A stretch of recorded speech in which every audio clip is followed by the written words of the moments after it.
Future Sense is a podcast edited from the radio show of the same name, broadcast on Bay FM in Byron Bay, Australia at bayfm.org. Hosted by Nick Jeans and well-known international futurist Steve McDonald, Future Sense provides a fresh, deep analysis of global trends and emergent technologies. How can we identify the layers of growth, personally, socially, and globally? What are the signs missed, the truths being denied? Science, history, politics, psychology, ancient civilizations, alien contact, the new psychedelic revolution, cryptocurrency and other disruptive and distributed technologies, and much more. This is Future Sense.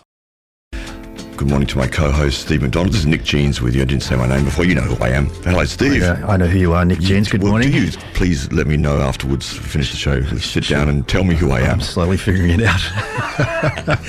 I'm not sure if that's a good thing or not. That's a good sign or not. Today we're, it's Easter Monday. It's a bit of a holiday. People are still in the holiday season, but we're going to challenge people a little bit with some new ideas, some strong ideas. What are we on about today?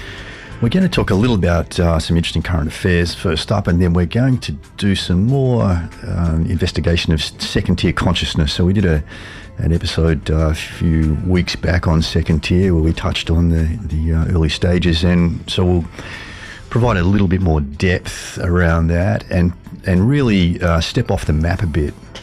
So we'll look at Claire Graves' research and the scant notes that he made about the second layer in second tier, and then see if we can push a little bit further and riff about what might be there. Because we're looking with that second tier, that emerging consciousness that, as some people say, there's only perhaps 1% of the people on the planet who are emerging into this consciousness. That's very hard to predict or understand. I was actually diving into Graves' notes last night, and I found reference to somewhere he wrote that 7% of his original research group of 1,065 people eventually showed some second tier, particularly 7%, particularly the seventh layer, so yellow in spiral dynamics language. And that's the first time I've actually come across a number around that. And then the eighth layer, of course, which we'll talk about this morning, even fewer, only 6 people out of 1,065. So we're really going to extend into the future here, but as we'll probably talk about, perhaps not as far in the future as we may think. We're actually going in all directions, so we'll go into the future and the past. Okay, excellent. Well, that's good. That's good for me. I'm happy with that. That's how we are. You're resonating right now on Future Sense with Steve McDonald and Nick Jeans. So you were there at the convoy yesterday with all the people. What was it? What was the tone? What was the feeling? I was. Look, it was an amazing community feel. Everybody very much on the same frequency, and there was a very, very inspiring talk by Bob Brown, amongst many, many speakers that they had, of all ages and all backgrounds. And Rob Hurst, the drummer of Midnight Oil, was there. I've had Rob in here. He sat at that very chair. Yeah. And there was another musician's son, you said, was speaking there yesterday.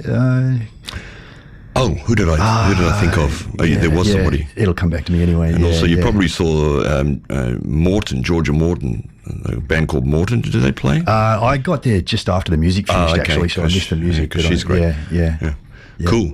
But it was great, amazing support. Everybody was very, very enthusiastic. And of course the convoy set off straight after the meeting, heading north. So what does this say? We'll come to Extinction Rebellion as a bit of an expansion on this, but what is this? How did you read the nature of this protest in terms of our evolution of where we're going on the planet, of how we're approaching these issues? There's a couple of interesting things showing up.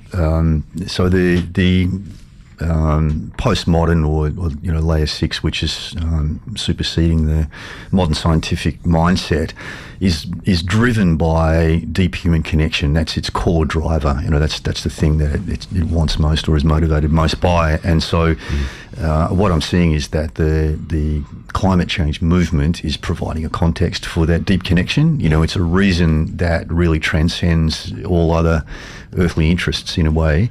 It's a fully global context that is bringing people together and giving people an opportunity to connect around what they see as a very, very important cause.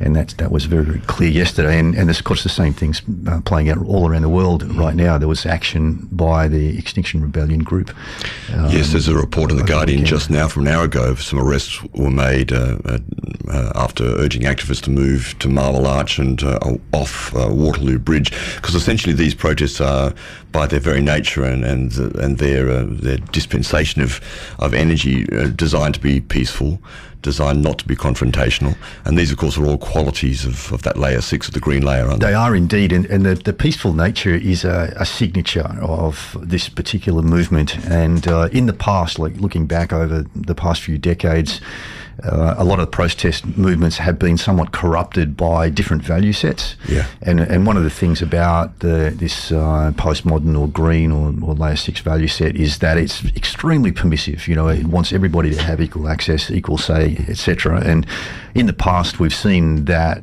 opening the door for other value systems to come in and take advantage of that open, sort of free attitude, and that can sometimes degenerate into these other value systems playing out in violent actions and those sorts of things. Do you think people are actually waking up to that process themselves? People who are more in the green layer, so to speak, or moving that way, starting to see that greenwash, that influence of, or that motivation that some people might coming in to be more militant, for example?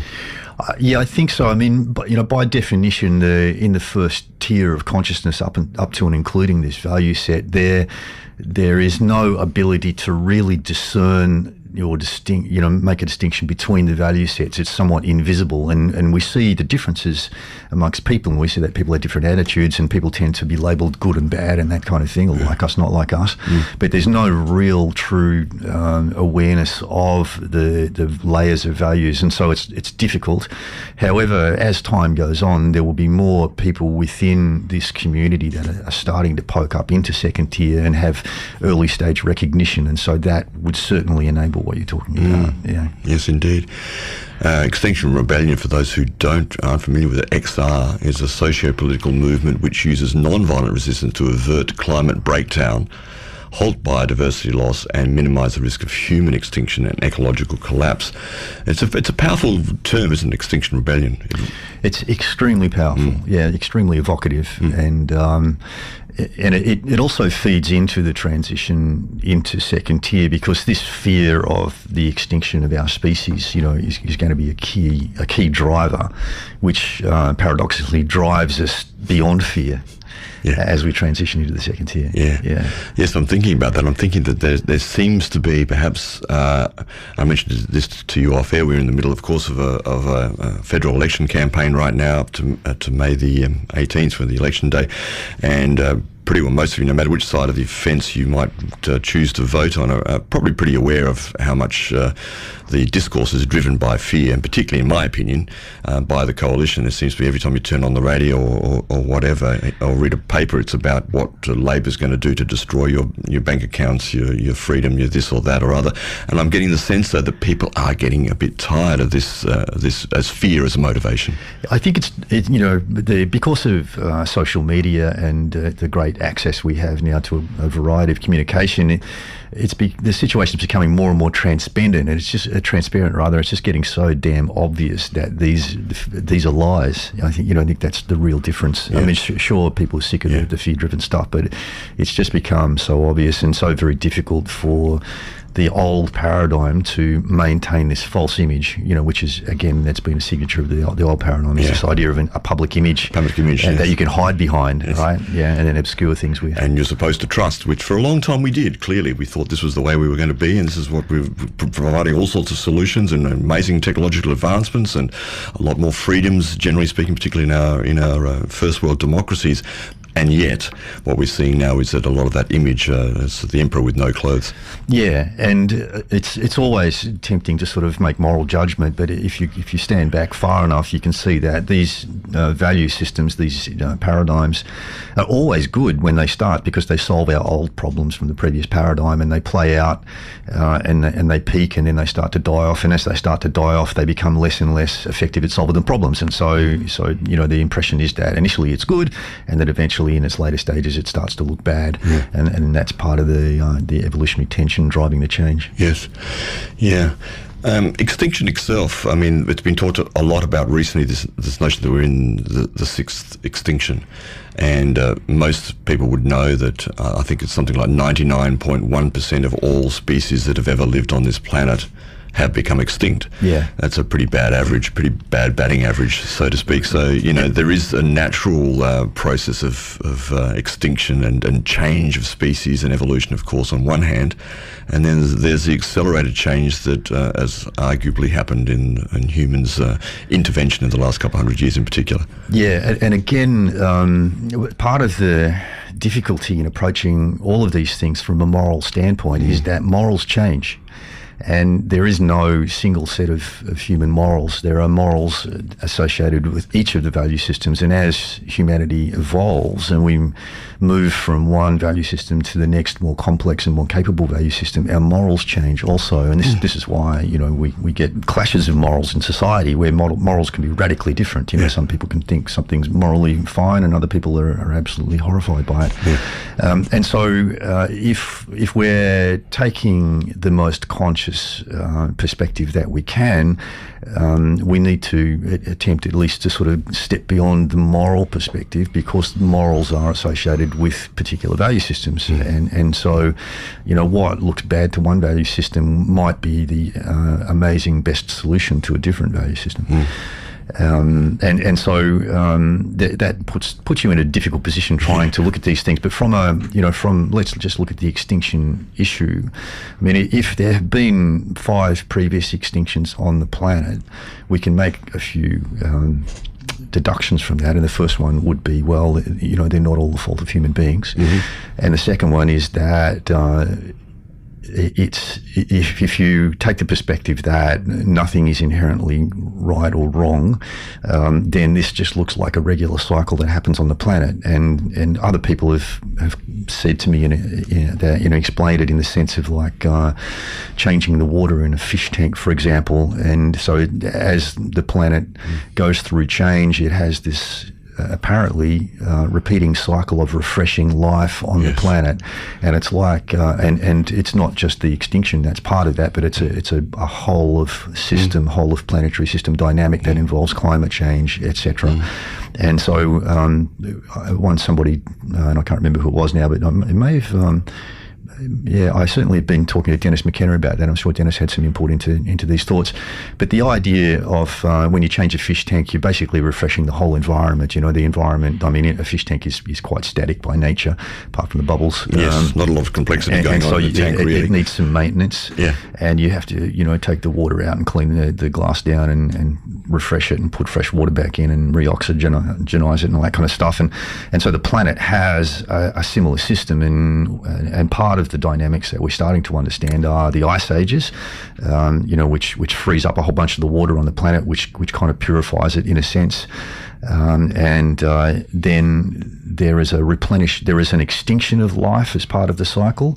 And if we look back in history, we can see that these major extinctions have, as you pointed out, they've extinguished considerable percentages of. I think it's 99.1% of all life that has existed has become extinct. And then after that, you know, in the latter stage of the cycle, there's this massive replenishment of life where life is reborn again. And recent scientific evidence is pointing to the South Pole, the Antarctic, as one of the, if not the major source of this replenishment of life. And there's been some recent studies of the diversity of species down there, and particularly marine species, and it's just off the scale. It's you know, more diverse than anywhere else on the planet, it seems. And it's go. Sorry, I was just going to say it's counterintuitive in some ways, or to me, that life would become so abundant and refresh and regenerate in the coldest of climes rather than in the tropics, in the warmth. So it sort of seems to be counterintuitive to me, and yet that is the way it is. I know, exactly. And so, you know, I think as humans, we you know, by our nature, we tend to have a limited perspective on things. I mean, we're most aware of the things around us and close to us and the material things in life, and we tend to get attached to things, and once we like something and enjoy it, we don't want it to change. You know, there's this resistance to change, and so all of those human characteristics tend to contribute to this idea that the loss of these things is bad, you know, but if we sort of step back far enough and look at these very, very long perspectives on life on planet Earth, then we start to see that this is a massive cycle that is repeating,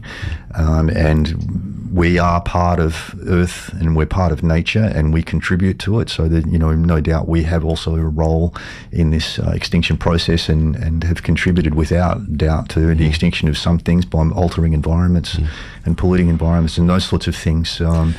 However, there is a tendency right at the moment with the rise of this postmodern value set to take an anthropocentric viewpoint on everything, which puts humans at the centre of everything, which is actually in a shadow, in a sort of a shadowy way. It's very egocentric, to think that we're the centre of everything, and it reminds me of, if we go back to the last communal value set, which was the authoritarian agricultural era value set, and back then we thought that the Earth was at the centre of the universe, and it was on the modern scientific paradigm that sort of yanked us out of that idea, and we started to realise that the Earth is not at the centre of the universe, but now we seem to be, as we move into this sixth layer, we start to think that maybe humans are the centre of everything, which by definition seems to make us think that we're responsible for everything also.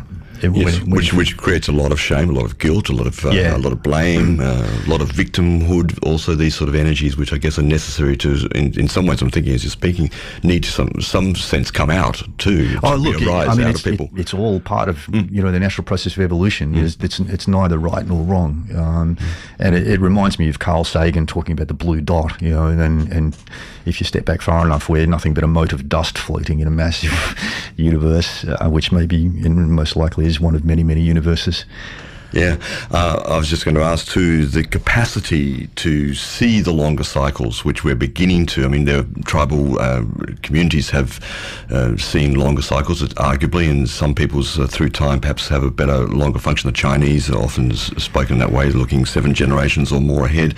Generally speaking, though, in the fifth layer, we've seen in the multiplistic layer, we've seen basically a fairly narrow frame of time that people focus on, but that capacity seems to be growing quite quickly now to see much bigger cycles that we're involved in. Yeah, and this is a characteristic of this alternation that we get between individually oriented paradigms and worldviews and communally oriented paradigms and worldviews. And always in the community oriented paradigms, there is a longer perspective on time. I mean, if you look back to the traditional tribal layer 2, you've got stories that we have scientific evidence now that some of the stories from our Indigenous people here in Australia lasted 30,000 years. Stories of particular astronomical phenomena that were preserved and passed on orally for 30,000 years. That's incredible. And I was talking yesterday to a friend about strategic planning in the corporate world, and 5 years was a long time in the corporate world. So there are 2 really good examples of how this perception of and consideration of time changes as we switch between those 2 themes of individual and communal. Very good. Thanks for your texts and so forth. And also, first up to our good friend and associate Ross Hill in Melbourne, who's mentioned Cryon, who's a channeler that we do refer to sometimes. Cryon said, referring to the fish tank analogy you were mentioning before, Cryon said that the fish tank, the fish tank. Thanks, Ross. That's where the fish tank story came from. Yeah, but on Earth you can't do it all at once, or humans would all die, of course. So you can't refresh the whole tank at once. No, and why would you? I mean, any natural system that wanted to refresh life, it's not going to make everything extinct, because then there's nothing to refresh it with. So that makes a lot of sense, that it has to be partial. And again, that's a really important consideration, because when we think about global phenomena and we think about climate change, often there's this assumption that everything's going to change at once and it will happen everywhere, but it's never like that. It never has been. Yeah, that's right. And on that, the Extinction Rebellion's demands, there's 3 key demands which go to this in a way. And those demands are, for those who don't know, the government must tell the truth about the climate. There's a question there. And wider ecological emergency, reverse inconsistent policies and work alongside the media to communicate with citizens. And 2, the government must enact legally binding policy measures to reduce carbon emissions to net zero by 2025 and to reduce consumption levels 2025. That's a big goal. And a national citizens' assembly to oversee the changes as part of creating a democracy fit for purpose. Yeah. What are these demands show us. Well, they're all three of them are beautifully representative of this emerging worldview, the layer 6 worldview. Yeah. So it's and this is always the case in the first tier, the first 6 layers of consciousness. There's always a strong rejection of the previous worldview during the change process, and it's seen as bad. It's often there are attempts made to actually stamp it out completely, and so all of those 3 demands speak very directly to values from the modern scientific era. The first one is the value of hiding information, keeping information secret. And I'll refer back to my usual example of this paradigm, the poker game. It's the old poker game. You've got to keep your cards hidden. You can't show what's on your cards because it collapses the whole game if you do that. And so the old paradigm always hides its cards. And so the first demand is for tell the truth, right? Yes. Show us, put your cards down on the table, show us what you really think. The second one was to enact legally binding policy measures to reduce carbon emissions to net zero by 2025 and to reduce consumption levels also. So this speaks to the tendency of the scientific industrial worldview to bend or break the rules. So in the communal systems, there's always a set of rules because conformity is necessary in community systems. The individual systems want to break the rules, break out of the rules and make their own rules, and that's exactly what happened in the modern scientific industrial era. And we did a lot of that through the scientific process of, instead of relying on what God said in the Bible about nature and life, we go out and find out for ourselves through science. And so there's a natural tendency to want to break the rules, and so here they're asking for a system of conformity, some legislation that's going to make sure that everybody conforms to what the desired outcome is. And then the third point was a national citizens' assembly to oversee the changes as part of creating a democracy fit for purpose. And so there's this driving factor of deep human connection and communication. Let's all talk to each other and let's have a communal process of decision making here instead of a strict sort of hierarchical imposition. Wonderful stuff, and that's layer 6, and we're moving into this layer, and particularly in this region here and many other places in the world, of strong expression of this layer, and we're going to be talking a bit further beyond that today about how we emerge from that as well. And just before we break, I just wanted to mention how interesting the protests in the UK were. I think they're the ones that have been most covered by the media over the weekend, at least in terms of the media that I've been seeing. And we mentioned the peaceful nature, and that is a real signature, but also the complexity of thinking. So there's a group cohesion and coordination within the protest, which is demonstrating some relatively new dynamics. So there's groupthink going on that has quite successfully outsmarted the old system and being represented by the police force. Okay, so there's been someone's thought up, had to think about this and thought, okay, if we all lie down or we all resist, but not violently, we just don't cooperate. When we get arrested, and it takes 4 policemen to carry 1 person, pretty soon they're going to run out of policemen. And so that happened. They started to realise that they haven't got enough police. Too many police are carrying people away, which is taking them away from their main effort. And secondly, they're overloading the cells in the police stations. There's been over 900 arrests so far in the Extinction Rebellion protests. So they're running out of cells. So they've been quite clever about how they're approaching the protest without any violence at all. And as soon as the police put effort into one thing, then the crowd is moving, and so that they're obstructing in other ways, soaking up the resources to make it harder for them the police to control what's going on. So it's quite clever. And it's a good example of how this new, more complex communal system is and will continue to outsmart the old system. Good news, folks. Good news, folks. And I note also, I think that the well-known British actress Emma Thompson I think she was arrested, but she certainly came out and said these police resources that have been used to quell a peaceful demonstration are problematic in themselves, of course, because as you're saying, it's pushing police resources, and why are they spending so much money? That's right, and it's sucking the resources away from looking after real stuff, real criminal issues.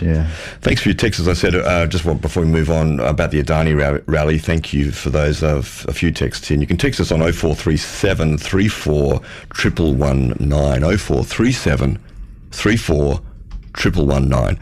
And what we've got here, we've got, hey Nick, the Mulaney Stopadani song is fun. Is it on the website? It's actually on YouTube, but you found it since then. Wonder if those in the convoy know it. Probably do, but you've written back up here that you found it somewhere, so that's good. But we just played it off YouTube then. Someone else said, I think referring to the son of someone, Lucas Nelson. Yeah, that's, yeah. Was at the Mullum gathering, walking his talk before he went, and his dad's talk before he went back to the Blues Fest stage. And someone else said that there is a Northern Rivers Extinction Rebellion group, self-organising collective, which can be found on Facebook. It will meet again soon and will slowly warm up and probably get more active after the convoy and the election. Thanks, Jenny, for that. So there is an XR movement here in this region. A self-organising collective, yes, sock. Yes.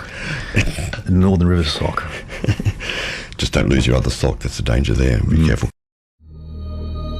For all of you out there, strangers in a strange land, you're grokking Future Sense here on Bay FM. You're tuned to Future Sense here on Bay FM. It's 9:38, 99.9 is our place. And you can also check us out on the web, streaming at bayfm.org. And I should also mention that this show, while you can listen to it in full on the Bay FM website, on our program page, on the Future Sense page, sometime afterwards, after the show, you can also hear the edited version, which, if you're looking for the information, is much easier to sort of access, and of course a little bit shorter in our time poor lives that we mostly lead. You can check out that at futuresense.it, and it is usually posted within a couple of days of the show, so by Wednesday or so. That's right. Thanks to Ross Hill and Absolutely. Our man in Bosnia, George, who does the Our man in Bosnia. We have a man in Bosnia. Would you like a man in Bosnia? Some of you women might. I don't know about that. That's a silly thing to say. We've just been talking, before we move on to the main topic today, about some of the issues around. We've been talking about the demonstrations regarding Adani, the Adani convoy, of course, wonderful protest or convoy meeting yesterday, and about Extinction Rebellion, the movement out of the UK, which is also spreading out around the world and seems to be the sort of latest version of and language of and phrase and focus of the movement against climate instability in the world. But there's also been some other troubling demonstrations with some characteristics which I think we should address too. And in Melbourne on Saturday, a police officer has been filmed allegedly punching a 15-year-old teenage girl in the head during an arrest at a pro-marijuana rally in central Melbourne. And that's an annual 420 rally, so it's not something out of the blue that occurred in Melbourne.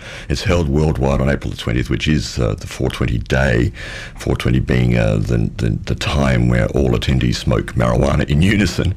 And this is a bit troubling, and I think you said off air and just about the difficulty for the police in dealing with some of these things now. Yeah, some of the media reports of the protests in the UK over the weekend have pointed out that it's a very unusual situation for the police because they're not used to people allowing themselves freely to be arrested and without resistance. You know, normally if the police go to arrest somebody, there's generally some kind of resistance. Yeah, they've got good cause to take them away because they've resisted. Yeah, exactly. And so that's both confusing the police in the UK and overwhelming their resources as well. I don't know what the specific circumstances of this violent... well, she was charged with trafficking drugs, possessing drugs and assaulting an officer, so no doubt there is a two-way thing going on here of some sort or other. That's right. You need to look into that detail, but certainly it's understandable, I guess, that when these circumstances arise and the police are trying to deal with something which they see as their public duty to do, that there can be frustration, and the police are human also. You know, sometimes they lose their temper and sometimes they do things that they might regret later. And so, but without really knowing the full details of this incident, you know, we don't know whether that young lady was violent initially before the police responded violently. Yeah, but well, apparently, according to this article, also a whole mob then followed the police and the girl as they walked her away, probably 300 people. And a few of us had to convince the mob to turn around and stop following the police because the mob were really angry at how this girl was treated. Interesting in that balance, and that I guess that individual said, well, how do I feel here? Do I want to get angry and do something about that and exacerbate the situation? Yeah, and we know there's been a history in Melbourne of violent incidents, which really seems to be in part, at least, a result of the tremendous community diversity they have down there. Yep. There's people and people coming in from different countries with different value sets and trying to find the balance, within a new society and those sorts of things. And there have been a number of violent incidents. And Melbourne has an ongoing history of violence too. I think there was there was a nightclub shooting down there last week also. Oh yeah, right. Now let's turn to something else. Weather. Interesting, in Western Australia's southwest, something over Easter has happened pretty amazing that doesn't really happen very often. Last time was about 1970, anything like this. That's right. It's nice to see this being reported in the Australian ABC News also. In the southwest of Western Australia, I think it was, they had the earliest recorded snowfall in the history of the state of Western Australia at a place called Bluff Knoll in the Stirling Ranges. Yeah.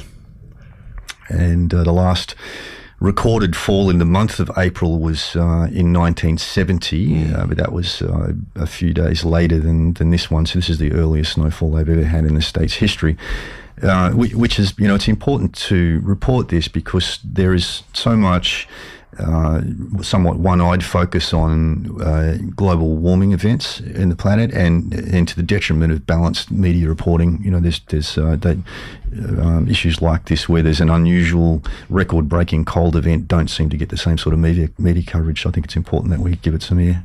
Absolutely.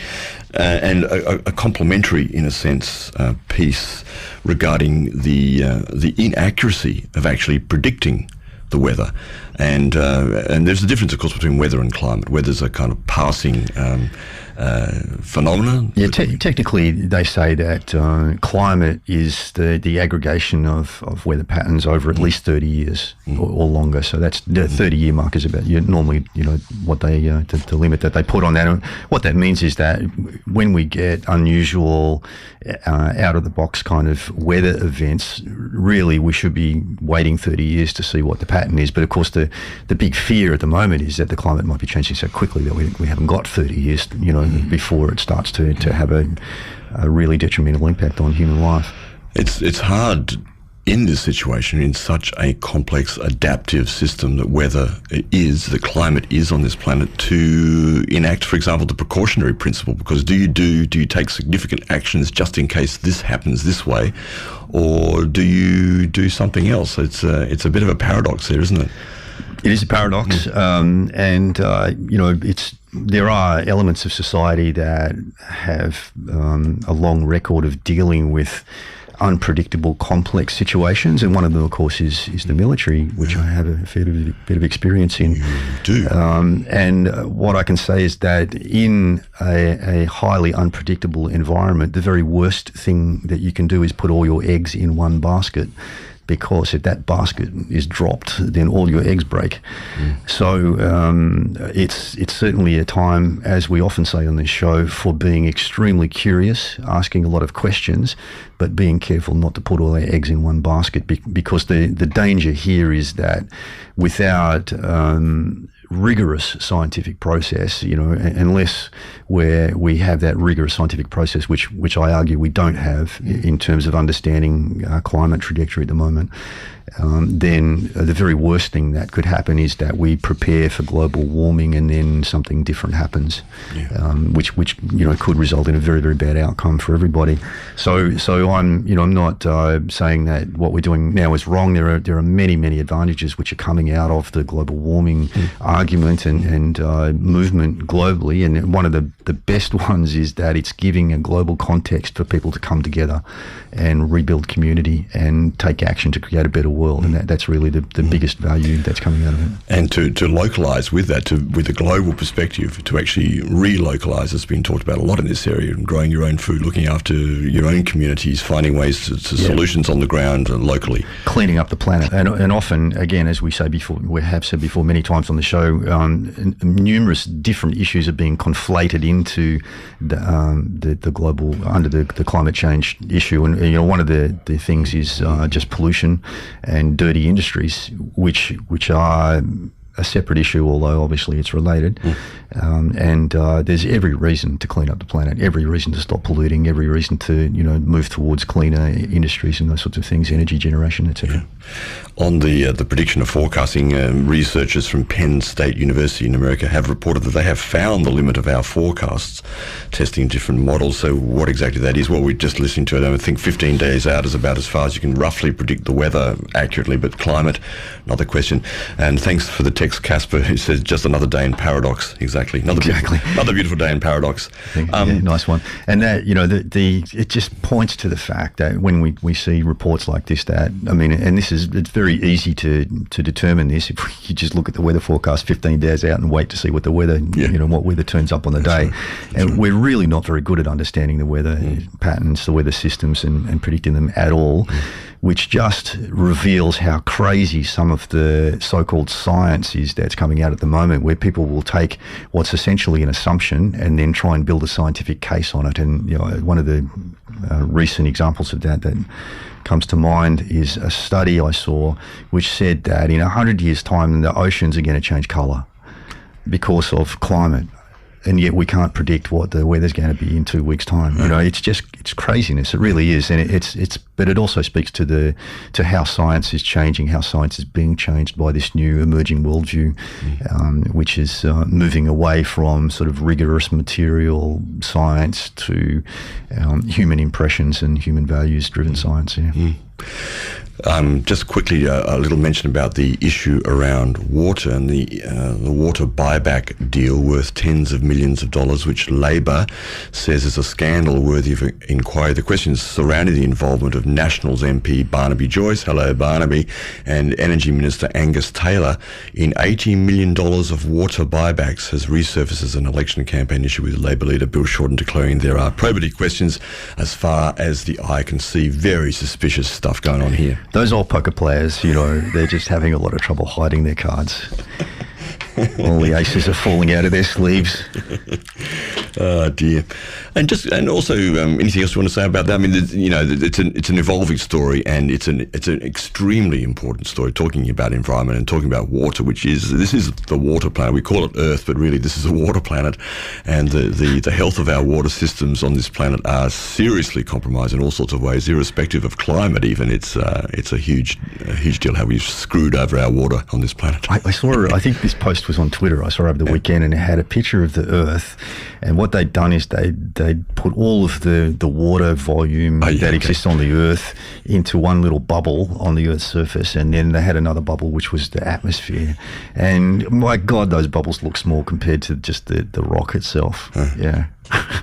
Nevertheless, the most of the surface is covered with water. Yeah, of course it is salt water, but we can get fresh water from the salt water. But you're right. But the issue of water is big in this country in particular. And just jumping quickly, because we'd like to get onto our main topic pretty quickly, but let's turn to another element: fire. The burning of Notre Dame Cathedral in Paris has been, of course, bemoaned around the world, and it's a fantastic building. I've been there. You've probably been there. Lots of you out there. Pretty amazing place indeed. Partly burnt, quite significantly burnt, and all of a sudden, very quickly, some $300 million in a couple of days was pledged by just two top French wealthy families, and within I think 3 or 4 days it was 1.4 billion, mostly coming from this wealth. And of course there's been a lot of contestation about that money arising to build a cathedral, and of course it's a Catholic Church cathedral, so you can look at the resonances there. Maybe there's some meaning there for you, but this sort of money in a situation where France, like most of our countries, it's the 6th wealthiest country in the world, France, and yet it has, of course, its own social, cultural issues, poverty, lack of wage growth, and all those other issues. So, what do we think about this? And it all comes back to human values, and when we see these sorts of things happen, then it's a little indicator for us of how many people are still living according to, for example, agricultural era religious values, and there's still a lot out there, So it's a good reminder that not everybody thinks like us. Yeah, it's important. Absolutely. You've been listening to Future Sense, a podcast edited from the radio show of the same name, broadcast on Bay FM in Byron Bay, Australia, at bayfm.org. Future Sense is available on iTunes and SoundCloud. The future is here now. It's just not evenly distributed.